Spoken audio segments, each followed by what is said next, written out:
Pag nag-basic to naman mo, lahat sila bumababa na yung mga kasamahan ko, yung mga midwife, nagbababaan na, ayun na. Punas ilong. Ayun nila makakita ng titi. Punas ilong.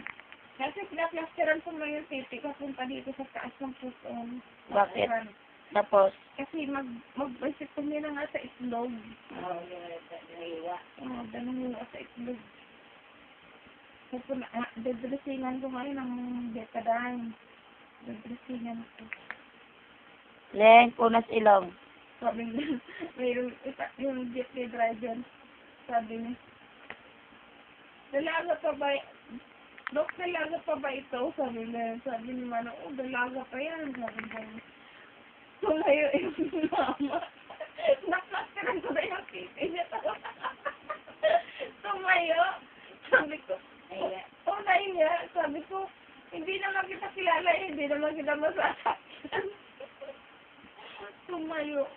Yung ginugi sa gabi. Baboy. Ay, ang pong naman. Baka na ito kita, oh.